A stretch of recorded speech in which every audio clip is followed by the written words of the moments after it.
حضرت ابو امام ابو حنیفہ جن کے فتوے پر ہم چلتے ہیں، ان کے پڑوس میں ایک نوجوان رہتا تھا شراب، وہ شراب پی کے شور مچاتا اور زور زور سے گانے گاتا، اور یہ ضرور کہتا اضاعونی فای فتن اضاعوا لیوم کریہۃ وسادات صغر، میں آدمی تو بہت بڑا تھا پر لوگوں نے میری قدر نہ کی، بندہ تھا میں بڑے کم داؤں پر کسے میں نے پہچانیا نہیں۔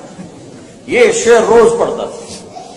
ایک دن وہ شراب پی کے شور مچا رہا تھا تو باہر سے پولیس افسر گزرا، اس نے دیکھا کہ ابو حنیفہ کا پڑوسی اور یہ آپ، اس نے گرفتار کر کے جیل ڈال دیا۔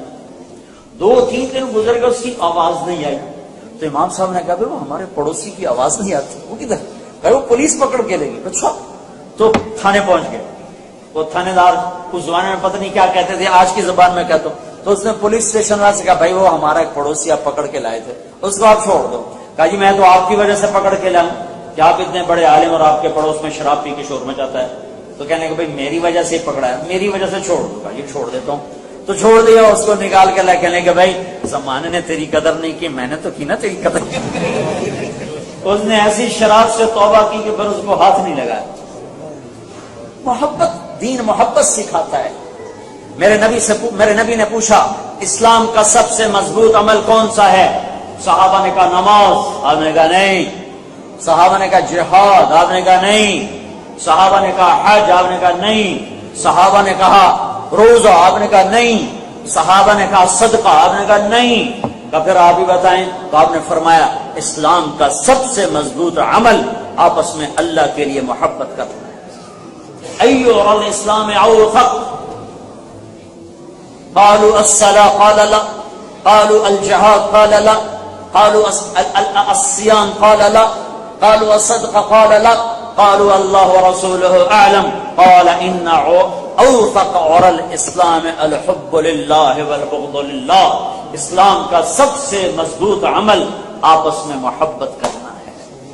ادھر دیوبندی بریلوی بن کے نہ رہنا، ادھر شیعہ سنی بن کے نہ رہنا، یہاں امتی بن کے رہنا، مسلمان بن کے رہنا، ورنہ میرے نبی کی زندگی کو ذبح کرنے والے بنو گے۔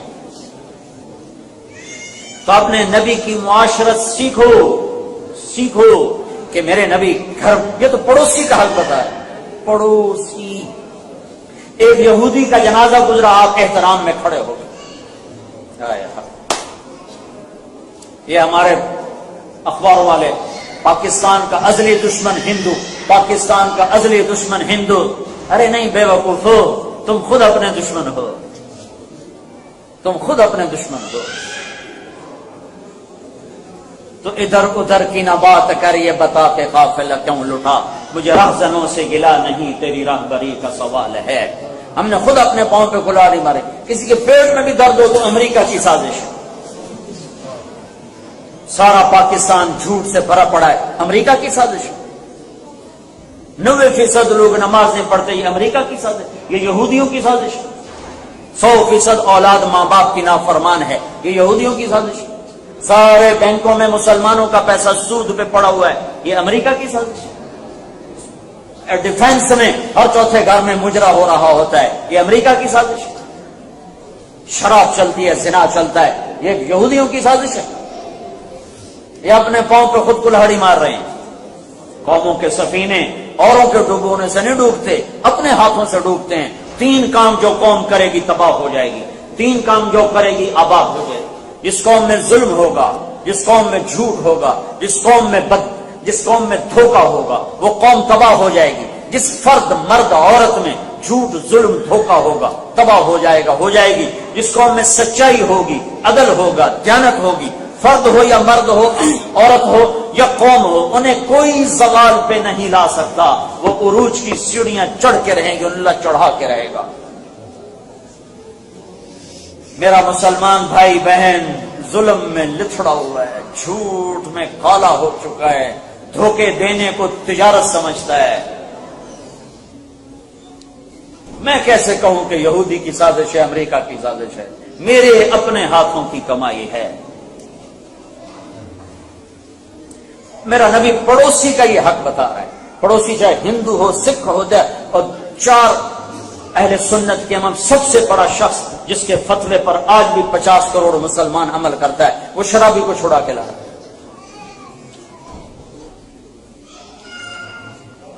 میرا دین نفرت نہیں سکھاتا. جب پڑوسی کے ساتھ یہ حال ہے تو ماں باپ کے ساتھ کیا ہوگا, بھی بچوں کے ساتھ کیا ہوگا. میرے نبی نے فرمایا اگر میری ماں زندہ ہوتی تو لوگ دیکھتے میں عشاء کی نماز پہ مصلی پر ہوتا اور میں سورۃ فاتحہ پڑھ رہا ہوتا اور ادھر سے میری ماں کہتی محمد, تو میں اس کے لیے نماز توڑ دیتا. یہ زندگی نبی سکھائے گا. اس کے لیے مدرسے قائم کرو جو تمہارے بچوں کو دین سکھائیں. پھر اپنے پاؤں پہ کھڑا ہونے کے لیے تمہیں دنیاوی علم کی ضرورت ہے. اس کے لیے اپنے اسکول بناؤ جس میں تمہارا اپنا اسلامی ماحول ہو, تو تمہارے گھر میں ایمان کی فضا ہو. اس کے لیے تبلیغ میں نکلو تاکہ تمہیں پتہ چلے کہ زندگی گزارنے کے آداب کیا ہیں, طریقے کیا ہیں, سلیقہ کیا ہے. آپ نے فرمایا عمر, کس کو کہہ رہے ہیں عمر, کس کو کہہ رہے ہیں علی, علی عمر مقرب ترین صحابہ.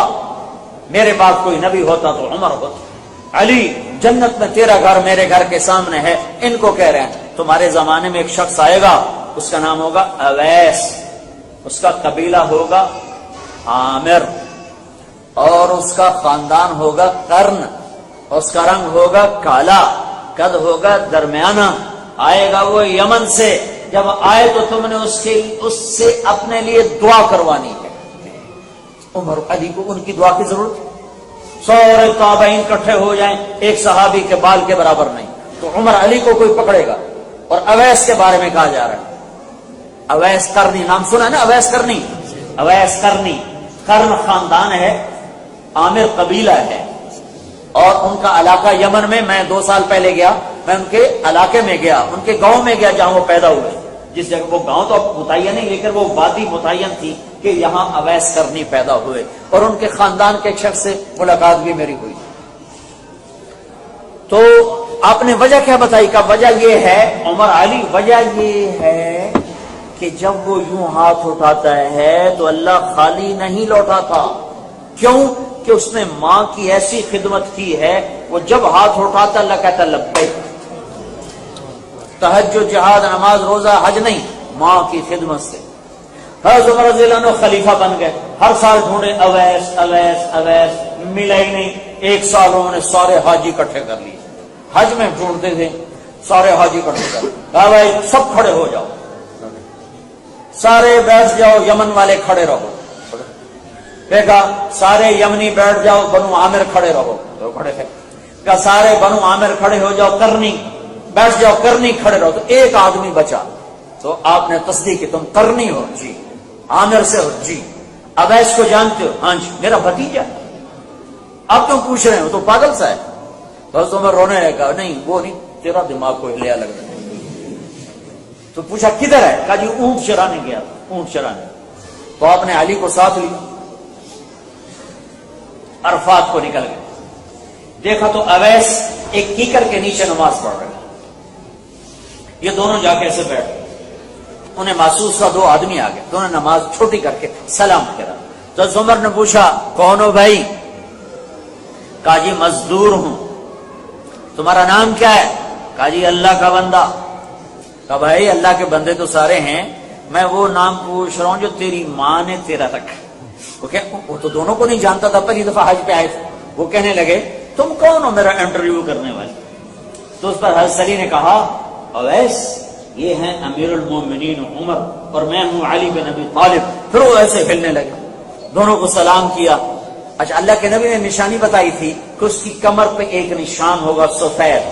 تو عمر نے کرتا اٹھا کے دیکھا تو سفید نشان. کہنے لگے بچے دعا کر ہم دونوں کے لیے. وہ حضرت میں آپ کے لیے دعا کروں, میری اوقات ہے, میں تو آپ کے قدموں کی خاک نہیں, میں کیسے کروں؟ کر. کیوں؟ کہ اللہ کے نبی نے کہا تھا, اللہ کے نبی نے فرمایا تھا کہ ماں کی خدمت کر کے اویس اس مقام پہ پہنچ چکا ہے. جب یوں کہتا ہے تو اللہ لبیک کہتا ہے. عمر علی جیسے سے دعا, اللہ کی قسم عمر علی کو اویس کی دعا کی ضرورت نہیں تھی. اللہ آگے دیکھ رہا تھا, اللہ کے نبی آگے دیکھ رہے تھے کہ یہ امت ماؤں کو کیسے ذلیل کرے گی. تو اللہ کے نبی نے یوں ادنا کا پابند کیا اعلیٰ کو, تاکہ پیغام آگے جائے کہ ماؤں کی خدمت چھوٹوں کو بھی بڑا کر دیتی ہے, ادنا کو بھی اعلیٰ کر دیتی. پھر ایک اور حدیث میں آپ نے فرمایا لوگ جنت میں چلیں گے، اویس بھی چلے گا۔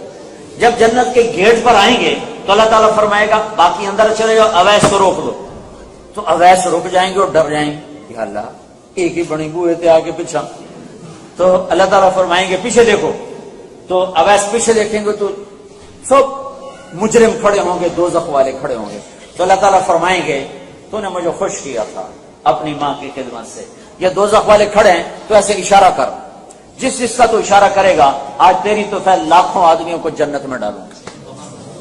پیچھے کیا ہے؟ وَقَضَىٰ رَبُّكَ أَلَّا تَعْبُدُوا إِلَّا إِيَّاهُ وَبِالْوَالِدَيْنِ إِحْسَانًا، کیا زندگی بتائی ہے۔ اما يبلغن عندك الكبر احدهما او كلاهما فلا تقل لهما اف ولا تنهرهما وقل لهما قولا كريما واخفض لهما جناح الذل من الرحمه وقل رب ارحمهما كما ربياني صغيرا۔ کیا میرے رب نے ماں باپ کا حق بتایا۔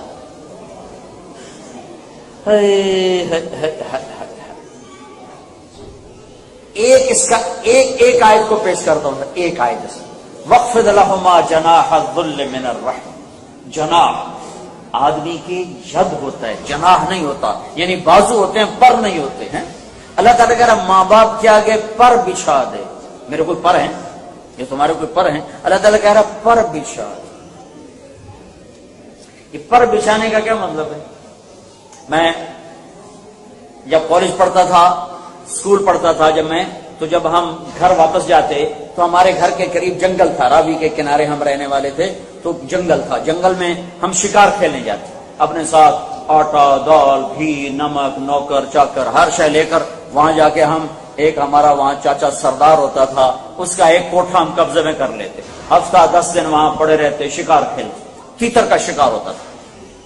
تیتر کو جب یہ آیت میں کسی تفسیر سے نہیں پڑھ کے بتا رہا، کسی تفسیر میں یہ لکھا بھی نہیں ہے، یہ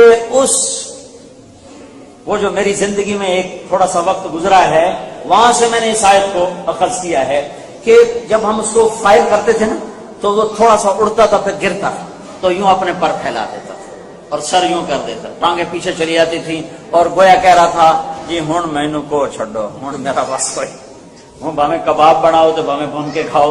وہ گر کر اپنے زبان سے یوں کہہ رہا ہے کہ اب میں ذبح ہونے کے لیے تیار ہوں۔ میں اس آیت کو وہاں سے سمجھا ہوں کہ میرا رب کہہ رہا ہے ماں باپ کے آگے یوں ذبح ہونے کے لیے تیار ہوں۔